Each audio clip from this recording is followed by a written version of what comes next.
नमस्कार दोस्तों।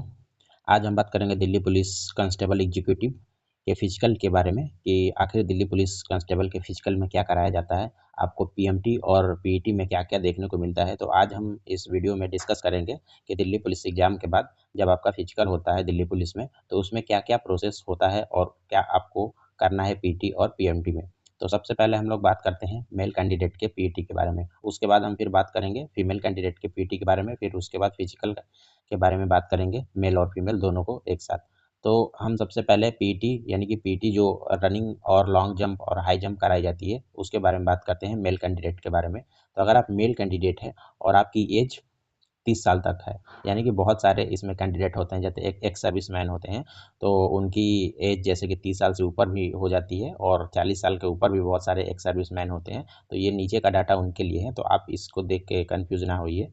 तो जितने भी बच्चों की एज जो कि 30 साल तक का है रिजर्वेशन के साथ, तो वो अपनी 1600 मीटर की रेस कंप्लीट करते हैं 6 मिनट में।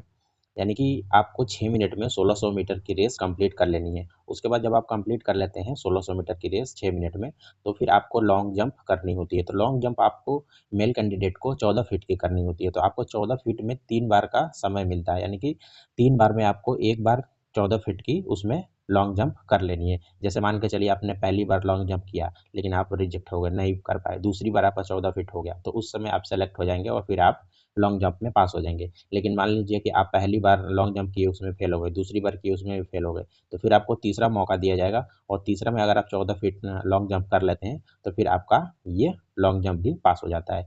तो आप रेस कर लिए, फिर लॉन्ग जंप कर लिए, उसके बाद आपकी हाई जंप कराई जाती है। तो हाई जंप अगर आपकी एज 30 साल तक है, तो फिर आपको 3.9 फीट की हाई जंप करनी होती है। तो 3.9 फीट की हाई जंप में भी आपको 3 मौका मिलता है। तो पहले मौका में जैसे आप फेल हो गए, तो फिर दोबारा मौका दिया जाएगा। तो जैसे अब दोबारा मौका मिलेगा, फिर आप 3.9 की अगर हाइट जो है हाई जंप मार देते हैं, तो फिर आप क्वालीफाई हो जाएंगे हाई जंप में। लेकिन मान लीजिए कि आप पहले राउंड और दूसरा राउंड में फेल हो जाते हैं, तो फिर आखिरी राउंड में भी आपको 3.9 फीट की हाइट का हाई जंप करने को दिया जाता है। तो अगर आप इसमें अगर 3.9 की हाई जंप क्वालीफाई कर देते हैं तीसरे राउंड में, तो फिर आपका ये हाई जंप क्वालीफाई हो जाएगा। लेकिन मान लीजिए आप तीसरे राउंड में भी अगर फेल हो गए, तो फिर वहीं से आप डिस्क्वालीफाई हो जाएंगे और फिर बाहर हो जाएंगे। तो ये होता है प्रोसेस पीटी में। तो पीटी में 3 चीज़ें आपको कराई जाती है फिजिकल एफिशिएंसी टेस्ट में। तो उसमें आपको 1600 मीटर की रनिंग कराई जाएगी, फिर लॉन्ग जंप 14 फीट की कराई जाएगी और उसके बाद 3.9 फीट की आपको हाई जंप कराई जाती है। अगर आपकी एज जैसे आप एक्स सर्विसमैन हैं, तो एक्स सर्विसमैन के तहत बहुत सारे होते हैं कैंडिडेट जिनकी एज 30 से 40 के बीच में चली जाती है। तो एक्स सर्विसमैन को 7 मिनट में आपको 1600 मीटर रनिंग कंप्लीट करना है और एक्स सर्विसमैन को लॉन्ग जंप में भी 1 फीट छूट मिलता है और इसमें भी 3 सेंटीमीटर की छूट, 3 इंच की छूट मिल जाती है। वैसे ही अगर आप एक सर्विसमैन हैं और आपकी एज 40 साल से ऊपर है, तो फिर आपको 8 मिनट में 1600 मीटर कंप्लीट करना है और 12 फीट की लॉन्ग जंप करनी है और 3.3 फीट की आपको हाई जंप करनी है। तो ये होता है मेल के लिए सारा कुछ फिजिकल एफिशिएंसी टेस्ट में, यानी कि जिस दिन आपका पीटी होगा उस दिन ये सब कुछ करना पड़ेगा आपको, रेस, लॉन्ग जंप और हाई जंप। और आपको 3-3 मौके मिलते हैं हाई जंप और लॉन्ग जंप में। तो ये आप ध्यान में रखिए कि 3 बार में ही आपको क्वालीफाई कर लेना है, पहली बार में, दूसरी राउंड में या फिर तीसरी राउंड में। अगर 3 बार भी क्वालीफाई नहीं कर पाते हैं, तो फिर आपका ये लॉन्ग जंप और हाई जंप डिस्क्वालीफाई हो जाएगा। इसके बाद अब जब आप ये पीटी कंप्लीट कर लेते हैं, तो फिर आप जाते हैं दूसरे राउंड में फिजिकल के लिए। लेकिन उससे पहले हम लोग बात कर लेते हैं ये फीमेल का, कि फीमेल के लिए पीटी में क्या कराया जाता है। तो जितनी भी फीमेल कैंडिडेट है दिल्ली पुलिस की, तो अगर उनकी एज 30 साल तक है, तो वो 1600 मीटर की रेस 8 मिनट में कंप्लीट करेंगी। यानी कि 8 मिनट के अंदर ही आपको 1600 मीटर कंप्लीट कर लेना। अगर जैसे ही आप 9वें मिनट में जाएंगे, तो फिर डिस्क्वालीफाई हो जाएंगे। वैसे ही लॉन्ग जंप की अगर हम बात करते हैं, तो जितनी भी फीमेल कैंडिडेट हैं, उनको 10 फीट की लॉन्ग जंप करनी है और 10 फीट की लॉन्ग जंप करने के लिए आपको 3 बार मौका दिया जाता है। यानी कि पहले राउंड में अगर आप डिस्क्वालीफाई हो गए, नहीं मार पाए, मान लीजिए 8 फीट मारे, दूसरे में अगर 9 फीट मारते हैं, डिस्क्वालीफाई हो गए, तीसरे में आपको 10 फीट लॉन्ग जंप मार देनी है। तो जैसे ही आप तीसरे राउंड में मारेंगे, आपका क्वालीफाई हो जाएगा। तो ये होता है लॉन्ग जंप और हाई जंप के तरीके। तो अगर मान लीजिए कि आप हाई जंप करने जाते हैं, तो हाई जंप जैसे ही आप करने जाएंगी 3 फीट की, ये फीमेल के लिए है, तो फीमेल 3 फीट की हाई जंप करेंगी। तो पहले राउंड में ही अगर वो 3 फीट जंप मार देती हैं, तो फिर वो क्वालीफाई हो जाएंगी, दूसरा राउंड उनको नहीं कराया जाता। लेकिन अगर जैसे दूसरा डिस्क्वालीफाई होगा, फिर दूसरा मौका दिया जाएगा, फिर दूसरा भी अगर डिस्क्वालीफाई हो गया, तो तीसरा मौका दिया जाएगा। तो ऐसे करके आपको 3 मौके दिए जाते हैं हाई जंप के लिए। तो महिलाओं के लिए 3 फीट की हाई जंप और 10 फीट की लॉन्ग जंप और रेस करनी है आपको 8 मिनट में।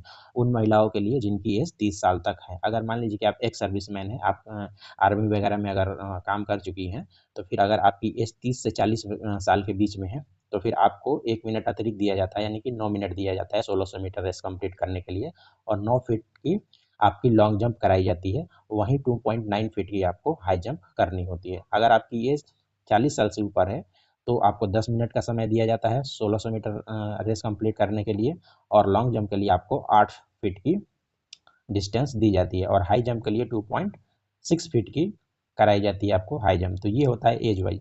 तो आप अपने एज के हिसाब से देख सकते हैं कि आप किस एज में आते हैं। अगर आप एक सर्विसमैन है तो आपके लिए अलग छूट दी गई है। अगर आप नॉर्मली हैं 30 साल तक के एज के लिए रिजर्वेशन के साथ भी, तो आप फिर ये ऊपर वाले के हिसाब से आपकी पीटी कराई जाएगी। तो जैसे ही आप पीटी कंप्लीट हो जाती है, तो फिर आपको फिजिकल मेजरमेंट टेस्ट कराया जाता है। तो आपने देखा कि मेल और फीमेल कैंडिडेट में दोनों को कैसे रेस और लॉन्ग जंप और हाई जंप करने का मौका मिलता है पीटी में।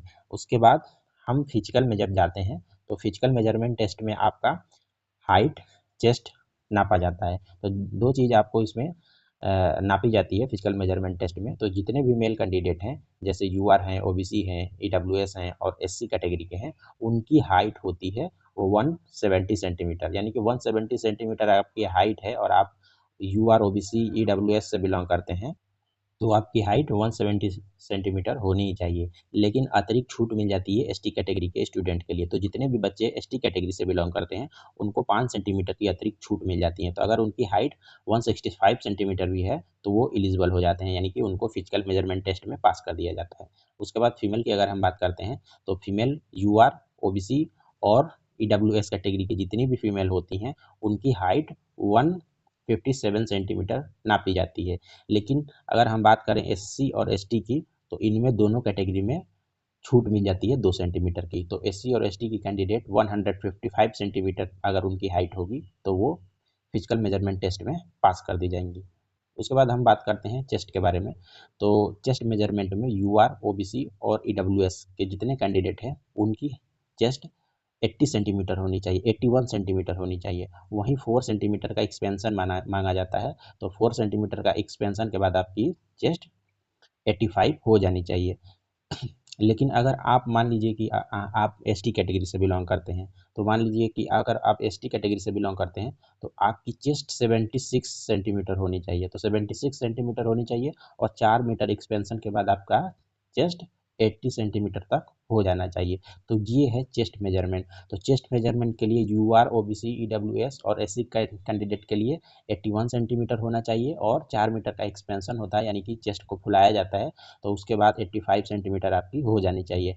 और एसटी कैटेगरी के लिए 5 सेंटीमीटर की छूट मिल जाती है, तो इनकी 76 सेंटीमीटर पे एलिजिबिलिटी हो जाती है, और 4 सेंटीमीटर का एक्सपेंशन होता है, तो ये आपकी 80 पहुंच जाती है। तो ये है, इसमें चेस्ट में आपको एसटी कैटेगरी को अतिरिक्त छूट मिल जाती है। वहीं महिलाओं के लिए ये मेजरमेंट डिस्क्वालीफाई है, यानी कि ये मेजरमेंट नहीं लिया जाता है। तो आपने समझा कि कैसे दिल्ली पुलिस एग्जाम में आपका रेस, जो कि फिजिकली एफिशिएंसी टेस्ट पीटी में कराया जाता है, और लॉन्ग जंप कराया जाता है, और हाई जंप कराया जाता है। और लॉन्ग और हाई जंप में दोनों में आपका 3-3 बार मौका मिलता है, 3 बार में आपको क्वालिफाई करना होता है। उसके बाद फीमेल में भी सेम होता है, इनमें भी 3 बार मौका मिलता है लॉन्ग जंप और हाई जंप में। उसके बाद ये आप फिजिकल मेजरमेंट टेस्ट देख ही लिए। तो उम्मीद है कि आपको वीडियो ये सही लगी होगी। तो जितने भी बच्चे दिल्ली पुलिस की तैयारी कर रहे हैं, वो अपने फिजिकल की तैयारी इस वीडियो के माध्यम से कर सकते हैं, जो भी इसमें बताया गया है उससे। अगर आप एलिजिबिलिटी होल्ड करते हैं, तो आप दिल्ली पुलिस फिजिकल की तैयारी करें। और एग्ज़ाम ऑलरेडी हो चुका है, तो अब 1 महीने में आपका फिजिकल कराया जाएगा। तो इसके हिसाब से आप अपनी तैयारी करते रहें। तो जितने भी बच्चों को अगर ये वीडियो अच्छा लगा है, तो आप हमारे चैनल को सब्सक्राइब कर सकते हैं और वीडियो को लाइक कर सकते हैं। और भी अपडेट पाने के लिए आप हमारे चैनल से जुड़े रह सकते हैं। धन्यवाद।